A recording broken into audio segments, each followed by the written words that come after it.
Today, in Egypt, 16 miles south of Cairo, not far from the Giza pyramids, archaeologists are excavating beneath the sands of Saqqara. Must have been considered very important in ancient times because there is an accumulation of Ptolemaic and Roman period mummies around this old kingdom shaft. That means that people then, even after 2,000 years, knew that somebody important was buried here. Could it be Imhotep? 2,000 years after his death, Greco-Roman sources report that pilgrims afflicted with disease and disabilities would journey to the tomb of Imhotep to be healed. More than 400 saint-like votive statues of Imhotep have been unearthed in Egypt. Left as offerings at temples and shrines, the pilgrims believed the statues would invoke Imhotep, the god of medicine, to intervene and cure their sufferings. Many of the mummies Mishleviets unearthed showed signs of illness and injuries. If these are the remains of pilgrims who were seeking Imhotep's healing powers, perhaps Mishleviets is close to finding his long-lost tomb. But how could one of the ancient world's most sacred shrines suddenly disappear? How was Imhotep's tomb lost? The answer lies in the new religion that was sweeping the ancient world: Christianity. The rise of Christianity as the state religion of the Roman Empire in the 4th century CE signaled the death of the Egyptian religions. The old temples were closed or destroyed. The Egyptian priests, the only people who could read and write the ancient Egyptian hieroglyphic text, were killed. With them died the secrets of the ancient Egyptian civilization and any written records of the glorious achievements of Imhotep.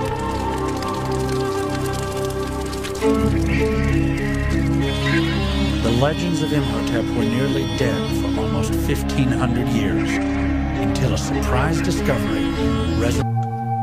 He called for the Inspector of Antiquities, Cecil Firth. Firth read the glyphs, a list of astounding titles. Chancellor of the King of Lower Egypt, First under the King of Upper Egypt, Architect of the Great Mansion, High Priest of Heliopolis,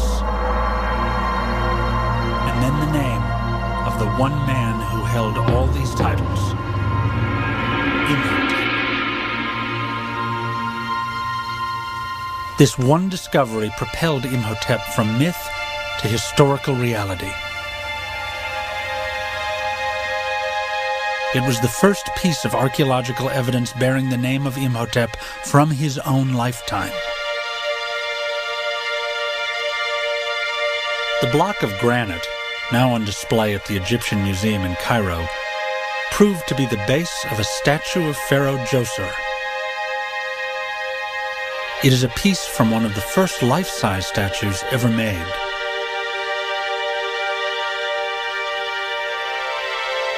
When Pharaoh Djoser put Imhotep's name on his statue, it was the only time in 3,000 years of Egyptian history that the name of a mortal appeared on a king's statue.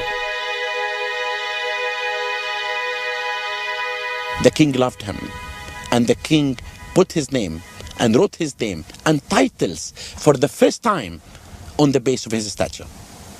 And this is unique. It shows the position of this man. It shows how he was respected, not only by the king, but by the 1 million Egyptians who lived in that time. Building the first pyramid was also instrumental in unifying Egypt into the first nation-state in history. The pyramid was the national project of the whole nation. And therefore, the whole people has to unite. Then building the pyramid, in my opinion, united Egypt. It made everyone to work. How and why did they do it? Aided by 5,000 years of erosion by sand and wind, archaeologists discovered that at the heart of the Step Pyramid is a series of finished stone mastabas. Scientists can follow the stages of construction because after each stage, the workers dressed what they thought was the completed building in white limestone. Tracing these finished layers has led scientists to conclude that the Step Pyramid evolved from a series of inspired adaptations. After each stage of building, Imhotep continued to stack one stone mastaba atop another until the monument dominated the landscape. It was the biggest building in the world. Then let us see how the Step Pyramid was built by Imhotep. First, we had one mastaba, the first mastaba built of limestone. He added after that 2 small sections to accommodate another 3 mastabas. After that, he made another extension here to include the other mastabas. He put 2 more on the top. Then now we can have the Step Pyramid complete.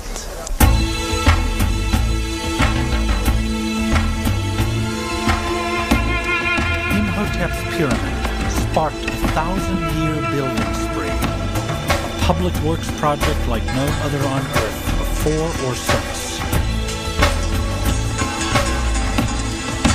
The Step Pyramid would be the first of more than 100 pyramids built from 2600 BCE to 1600 BCE, each one based on Imhotep's original design.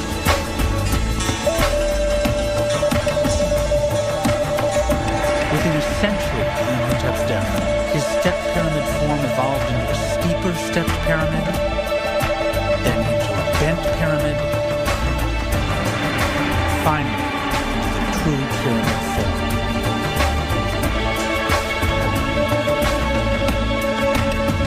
Within the same 100 years, pyramids grew in size from nearly 200 feet tall and 400 feet wide to almost 500 feet tall and 800 feet wide. Although scientists have unlocked many of the secrets of how the pyramids were built, one question remains unanswered. Why did Imhotep choose the triangle to symbolize eternal life? The answer may be hidden as a clue on the base of Djoser's statue. The text on the base reveals that one of Imhotep's titles was High Priest of Heliopolis.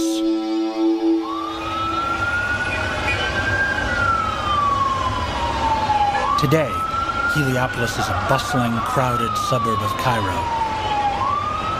But in Imhotep's time, it was the home of a powerful cult of the sun. The triangle was a key symbol of the cult because the sun's rays stream down from the heavens in beams that form triangles. The focal point of the sun cult was the Ben-Ben stone, the mythical stone from which the world was created and the first god appeared. Documents in the workers' village that proves the workers were paid. The documents and the workers' bones lead Hawass to conclude that each pyramid was built in about 20 years by 20,000 Egyptian workers. The workers were motivated by nationalism and had the benefit of emergency medical treatment. One important evidence also that the workmen were not slaves is the examination of the bones. If they were slaves, they would never do a brain surgery. As the builder of the first pyramid, Imhotep may have treated injuries suffered by workers and presided over the world's first trauma center. Hippocrates, the Greek who is recognized as the father of modern medicine, lived in the 4th century BCE. But there is evidence that Imhotep, 2,000 years before Hippocrates, was practicing modern medical techniques. Dr. Hamdi El-Rafey, a physician and professor of ancient Egyptian medicine at the American University in Cairo, believes Imhotep may have authored the world's first medical treatise. Here, in a Cairo marketplace, Dr. Hamdi is using an ancient Egyptian manuscript to search for ingredients Imhotep may have prescribed. Ancient Egyptian medicine contained large doses of magic, but many of the treatments were scientifically valid and effective. Chief among them was the widespread use of honey as an ingredient in the dressing used to treat wounds. Honey is an absolutely marvelous ingredient because honey is bactericidal and bacteriostatic, which means that bacteria cannot grow and are killed by honey. So you can imagine the effect of that on wounds. Put honey on any wound today, and I can guarantee it will not become infected. Honey kills bacteria. Dr. Hamdi discovered the healing power of honey in an ancient Egyptian medical treatise that may be based on Imhotep's writings. The Edwin Smith Papyrus, named after its first owner, is the oldest and most important medical papyrus ever found. Dating from 1550 BCE, the document lists 48 traumatic injury cases and their treatments. The world's first known use of sutures to close wounds, moldy bread to cure infection, and raw meat to stop bleeding. The papyrus begins with injuries to the head and then works its way down the body. The same organizational structure used by Gray's Anatomy today. The Edwin Smith Papyrus is a very scientific papyrus in the sense that it presents a case as we would present it today to our medical students. It has a title, what to do about it, how to diagnose it, how to treat it, and how to do a follow-up. The Edwin Smith Papyrus predates Hippocrates by over 1,000 years. And based on the archaic language in the papyrus, Dr. Hamdi suspects that the medical treatments were passed down from even older documents, documents that could be buried with Imhotep. In the event that we do find the tomb of Imhotep, it would be a fascinating find, surpassing that of Tutankhamun, provided it was found intact. Because we expect to find medical texts way beyond the texts that we have now. Again, we expect to find medical instruments that Imhotep used in his practice. So this would be a find unsurpassed like any in history. Some scholars speculate that if Imhotep's tomb and the ability to read Egyptian hieroglyphs had not been lost, doctors today would swear an Imhotepic oath instead of the Hippocratic oath. Finding Imhotep's tomb would elevate Imhotep to his rightful place in history as the father of modern medicine. The search for his tomb exploded in 1922 when British archaeologist Howard Carter found another tomb, that of a little-known New Kingdom pharaoh, a boy king named Tutankhamun. Filled with a dazzling array of gold and jewels, King Tut's tomb, the only pharaoh's tomb ever found intact, renewed hopes that Imhotep's tomb might also rest unplundered, filled with treasures and priceless clues about the dawn of Egyptian civilization.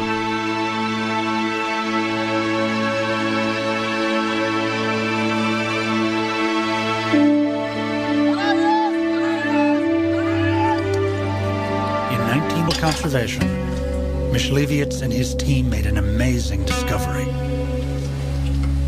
The structure is not a tomb, for it contains no sarcophagus, but rather a rare funerary chapel. The hieroglyphs revealed that the owner is a powerful prime minister, or vizier, a previously unknown figure in history, with the formal name of Merif Nebuth and the nickname Fefi.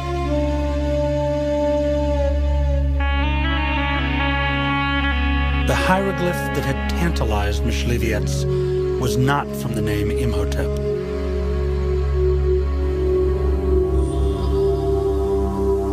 If he was disappointed, that feeling disappeared as he entered the funerary chapel.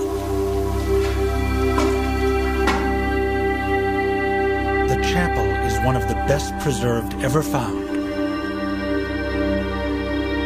Dating from the end of the 5th dynasty, around 2300 BCE, means Fefi lived about 400 years after Imhotep.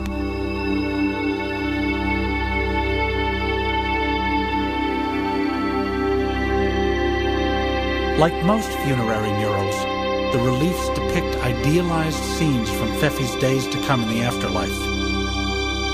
Days spent hunting, fishing, or enjoying the company of his 4 wives and girlfriends.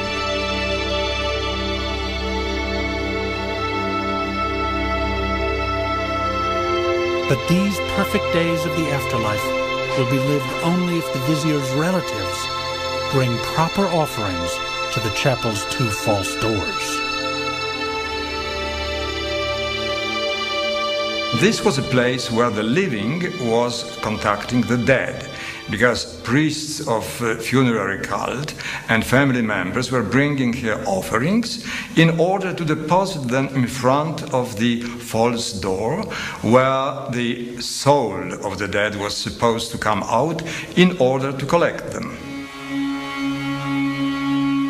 The funerary chapel of Fefi is a spectacular find, the crowning achievement of this season's dig.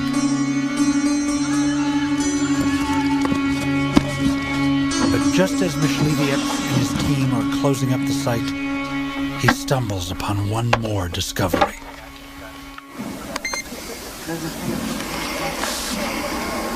While securing a previously explored burial shaft, one of Myśliwiec's workers discovered a secret corridor.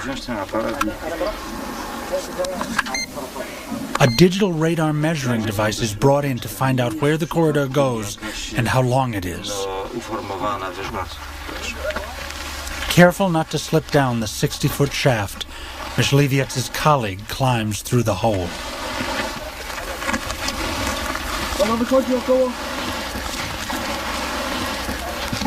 The digital measuring device works like radar, sending out waves that reflect off surfaces and bounce back to the transmitter. Co pan widzi? No, 80 metrów. Coś fantastycznego. To się zupełnie wierzyć nie chce. Panie Krzysztofie, to musi być grup kogoś The instrument ważnego. measures a distance of 80 meters. Bardzo powoli. That 80 meters means the corridor leads straight to the heart of the step pyramid. Powinno być przy samej piramidzie Dżesera tam, prawda? Gdzieś w tym kierunku. Coś niesamowitego.